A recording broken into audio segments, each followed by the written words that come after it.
Bonjour à toutes, bonjour à tous, ici Thibaut Mikos. Aujourd'hui on va faire un tuto sur Duik, qui est en fait un script fait par Nicolas Dufresne, qui est un fabuleux script qui vous permet en fait d'animer un personnage, de le faire marcher, etc. C'est ce qu'on va faire maintenant avec le personnage de Rorschach sur The Watchmen de la BD. Et ensuite on va passer un tout petit décor avec de la pluie et des lampadaires pour juste donner une ambiance. A tout de suite. Donc nous voilà sur After Effects, on va créer une nouvelle composition en 1280 x 720, donc format HDTV 720p, 16 secondes, fond noir, ok.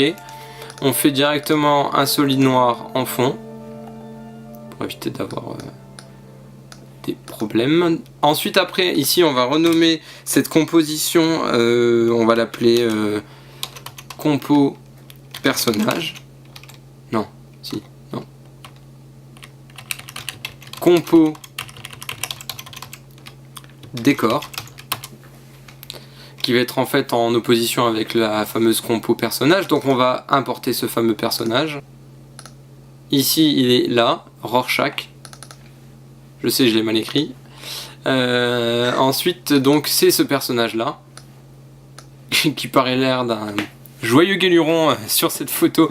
Alors ça va pas avec le personnage. En fait cette découpe là et cette position là, elle me permettra, vous allez le voir, de fabriquer plus facilement le squelette du personnage et l'animer plus proprement ensuite. On va également prendre le lampadaire, c'est le même que celui-là, sauf qu'en fait j'ai déjà fait la découpe. Ok. Donc on va fabriquer le décor avant de créer le personnage. Donc on va rajouter des éléments en 3D. Donc cet élément là, on va le pousser vers le fond. Pas trop. Ici on va le mettre à 3000 et on va descendre l'échelle comme ceci. On va en mettre plusieurs. Donc on le déplace, CTRL D pour dupliquer.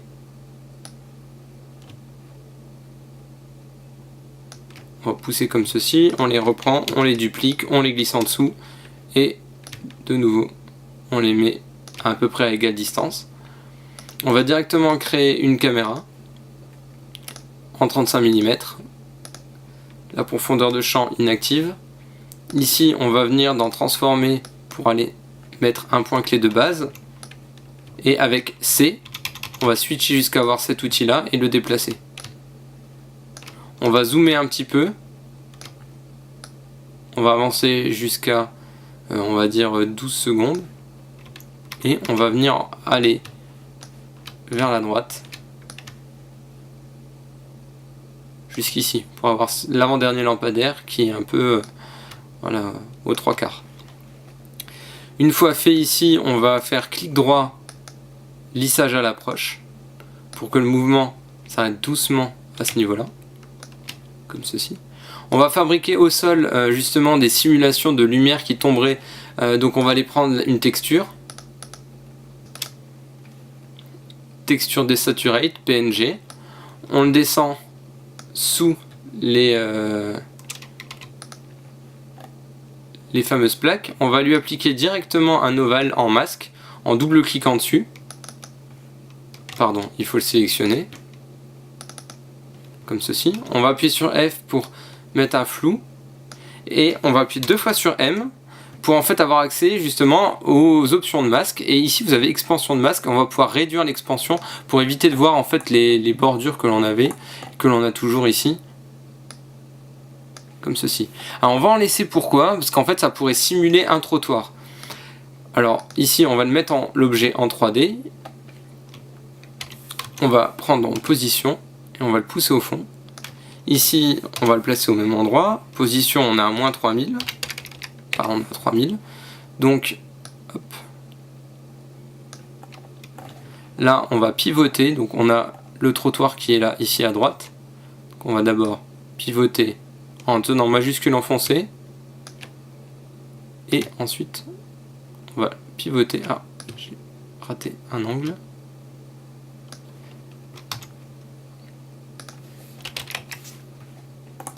Autant pour moi, c'était bon.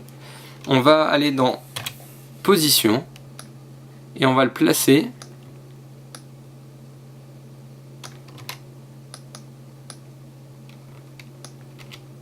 Et on va descendre sur Z. En fait, le but, c'est vraiment de placer ce sol-là en dessous. On va aller avec échelle, augmenter un chouïa, comme ceci. Et on va, pareil, le dupliquer et ne pas le déplacer avec les flèches parce que le référentiel peut bouger. Donc on va aller avec... Je vais juste, avec la caméra, vérifier qu'il soit bien placé. Comme ceci. On va les dupliquer tous les deux.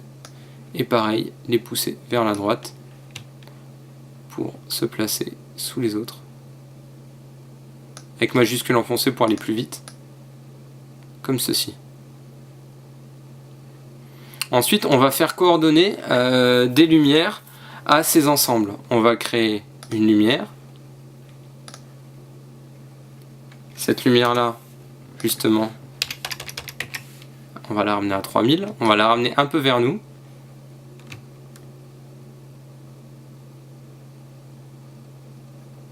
Vers moins 2200. On va en placer une ici. Et on va déjà faire 2 fois A, parce que là la lumière on va la mettre à 80, parce qu'en fait on va le dupliquer, donc ce qui va encore augmenter la lumière. On va la pousser ici, et on va les dupliquer de nouveau, même technique, pour les mettre sur les lampadaires d'après. Là je les pose approximativement, voilà. Alors là le problème c'est que leur distance par rapport aux 3000, donc là comme elles sont toutes, on va les rapprocher de 3000 un peu plus, comme ceci, et là on va un peu mieux les placer, pardon.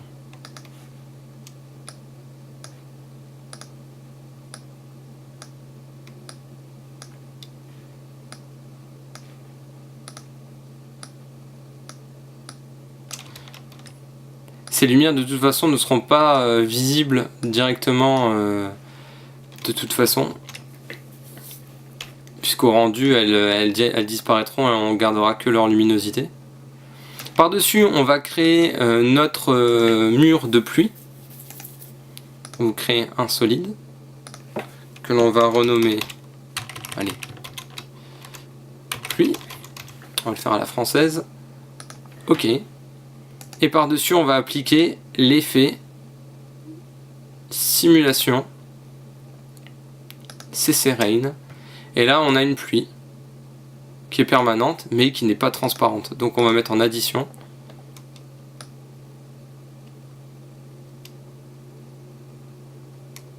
Alors le problème c'est si on laisse la pluie comme ça va fonctionner. Le problème c'est que ça ne réfléchira pas par rapport à la lumière. Donc il faut obligatoirement le passer en 3D.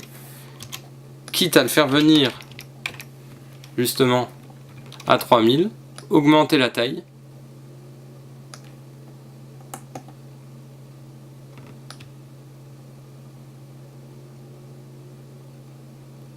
Pour que ça daigne réfléchir la lumière. On va juste augmenter là le spéculaire pour que ça réagisse un peu mieux à la lumière.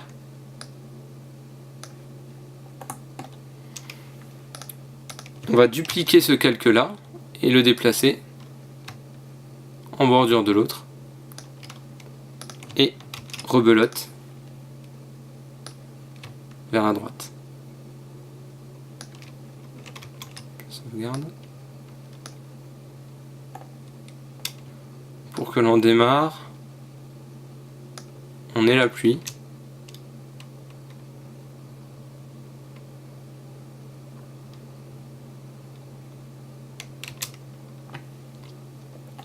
Sur chaque lampadaire, on va appliquer un effet ombre portée.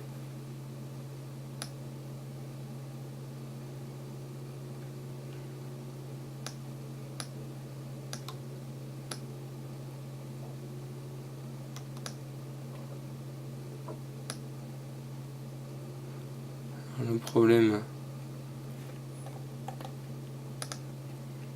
c'est la position du sol.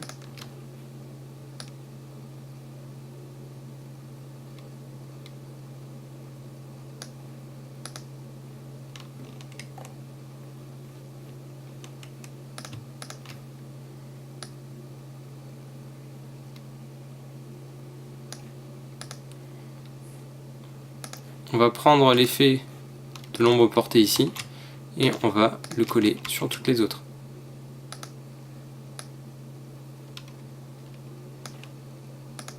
Là je vois que j'ai juste un souci, c'est l'angle. Il faut que l'angle soit à 180 degrés et pas décalé à droite ou à gauche.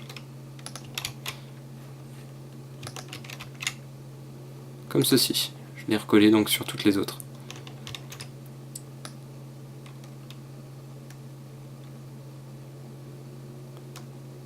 Voilà, on y est. Et maintenant, on va passer donc à l'animation du personnage que l'on va intégrer dans une compo, comme ceci. Et on va l'intégrer directement derrière les lampadaires en 3D. Et vous allez cliquer ici sur le petit soleil qui va en fait récupérer les données ici de cet objet là qui va avoir donc être en 3D plus avoir un flou de bouger. Donc celui-là il faut quand même lui en donner la position à 3000. Alors ici c'est façon Singing the Rain, on va le descendre, vérifier juste voilà qu'il s'enfonce pas dans le au fond. Il faut aussi que ça aille derrière le pylône tout en étant au-dessus de la route. On va d'abord l'animer avant de faire quoi que ce soit. On va juste lui mettre ici dans correction colorimétrique une teinte parce qu'en fait il est quand même sacrément donc là la luminosité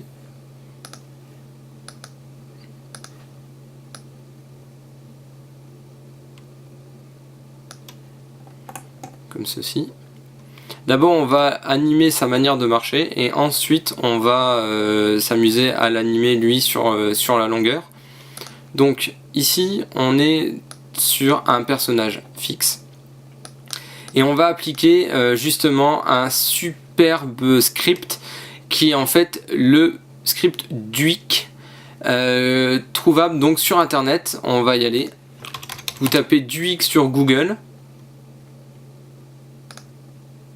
Alors Duik, qu'est-ce que c'est? C'est justement un développement qui a été fait par Duduf, qui est en fait un mec super d'internet qui a réussi en fait à fabriquer, Nicolas Dufresne il s'appelle, il a réussi à fabriquer justement un script que l'on peut télécharger gratuitement et qui en fait permet de faire des choses incroyables, vraiment incroyables. Et donc on va justement montrer comment télécharger son script.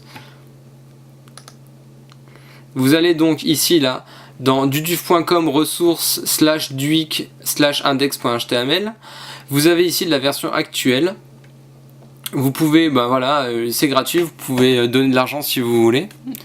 Et ensuite, une fois qu'on l'a téléchargé, il faut aller le glisser dans Programme, Adobe After Effects, pardon. Donc moi c'est la CS5, Support, Script, et vous le collez ici. Alors sur After Effects, c'est assez simple. Vous allez ici, là dans Script, exécuter le fichier de script. Et alors il était là dans Script UI Panel. Donc dans Script UI Panel, vous le collez là. Et c'est le Duik normal. Et voilà l'interface qui est assez minimaliste, mais qui permet énormément de choses. Autant, donc nous on va s'occuper des IK, mais en animation ça vous permet de faire des wiggles automatiques, des rebonds, des choses vraiment super, comme la roue pour les voitures, voilà, on en verra ça sûrement dans un prochain tuto. Donc nous ce qu'on veut c'est l'IK. Alors les IK, qu'est-ce que c'est? Vous allez le voir, c'est fabriquer en fait des suites d'os qui vont réagir comme des vraies articulations, comme une vraie jambe par exemple, c'est-à-dire on a un point au niveau de la hanche, un point au niveau du genou et un point au niveau du talon, et si on bouge le talon, le genou va monter à hauteur de la hanche, etc. Et c'est exactement ce que l'on va fabriquer maintenant en créant ces fameux points avec l'outil qui n'a rien à voir avec du Dufiquet ou Duik. Vous allez ici là dans l'outil marionnette. Et on va poser les points qui vont nous servir à l'animation. Donc on se cale bien à 0. Et on va mettre un point ici, au niveau du talon. Un au niveau du genou, ici. On va en mettre un donc ici au talon et également au genou. Ici, là, on imagine que ses hanches vont arriver par là. Donc on va mettre un point clé là pour cette jambe-là, un autre ici pour cette jambe-là. On va rajouter un point au centre pour vraiment sa hanche, un autre au niveau du cou. Ensuite, au niveau des épaules, on va en mettre un ici pour l'épaule, son coude et son poignet. Épaule, coude, poignet. Et on va également en mettre un pour la tête, comme ceci. Alors, comment se fait maintenant l'animation sur Duik? On va justement, alors ça va être un peu fastidieux, on va cliquer sur l'effet marionnette, E, pour l'avoir, ça vous affiche les effets, et on va cliquer avec la flèche, attention, enlever le côté marionnette. Chaque point, vous allez cliquer sur le point et cliquer sur Bone. Revenir sur marionnette, cliquer sur un point, Bone. Je suis désolé, c'est un peu long, mais ça mérite.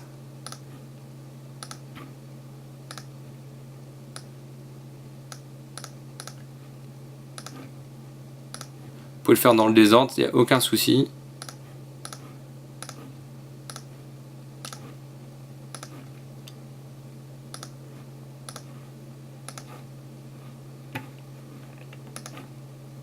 Cliquez bien sur marionnette parce que sinon vous allez faire comme moi, vous mettre dans le vent. Bone, Bone et Bone, et le dernier, la tête. À partir de ce moment-là, vous pouvez déjà verrouiller votre calque du nom. On va mettre des contrôleurs sur plusieurs points, c'est-à-dire que les contrôleurs, ici en le cliquant, bah, ça change rien, on va juste les renommer hanche, pardon, avec un H. Ensuite, on va mettre là contrôleur que l'on va renommer avec entrée, pas obligé de double-cliquer comme moi, cliquez. On va l'appeler talon G pour talon gauche. Ici, contrôleur, on clique talon droit. On va en mettre un également ici pour poignet gauche. Contrôleur, poignet droit. Ici, contrôleur, cou. Et ça suffira. Ensuite après, on va, pour différencier en fait les contrôleurs, on va les colorer. Donc ceux-là, vous allez mettre en vert, et ceux-là en jaune par exemple. Voilà. Donc là on a le tronc central, les membres et les membres. Donc le but ici, c'est de mettre des parents-enfants, c'est-à-dire que si jamais celui-là est enfant de celui-là, qui est enfant de celui-là, quand on va bouger celui-là, il bougera indépendamment, mais quand on bougera celui-là, les deux bougeront ensemble. Et c'est essentiel cette technique-là pour faire les IK, c'est la même logique en 3D quand on fait du bone et pareil, des inverses cinématiques, des IK, inverses kinématiques. Donc là, on va déterminer que celui-là est l'enfant de celui-là qui est l'enfant de ça. Donc on prend ici avec la spirale, et on prend les trois là. Une fois qu'on les a fait, on peut aller mettre une autre couleur. Pareil pour celui-là, celui-là et celui-là. Pardon, on va juste verrouiller les contrôleurs pour le début. Eux, par exemple, on va leur donner une couleur bleue. Donc lui va être enfant de lui. Pardon, je fais une bêtise. Alors c'est dû au fait qu'il ne soit pas dans l'ordre. Donc il faut être sûr. Celui-là est bien l'enfant du 4, qui est l'enfant du 6. Donc jusque là c'est bon, enfant, parent, parent du parent, enfant, parent, parent du parent. Ensuite, on va faire la même chose ici, avec ces 3, qu'on va mettre en jaune. Donc on vérifie si l'ordre est bon. L'ordre est bon, donc on va 14 enfants du 13 et 13 enfants du 12. Ensuite là pareil, on va les ramener. Ici on va les isoler, ceux qui sont à l'unité. On va les colorer en vert pour bien les différencier. On regarde, là on voit que c'est pas le bon ordre. Donc le 11 est parent du 10, qui est parent du 9. Ok. Donc jusque là c'est bon. Maintenant, ce qu'on va faire, c'est commencer à parenter justement certains objets avec d'autres. C'est-à-dire que cela va être parenté à celui-là, qui va être parenté à ça. Donc là, on va parenter les deux là, au fameux celui-là, qui est en fait donc le 7, on le retient.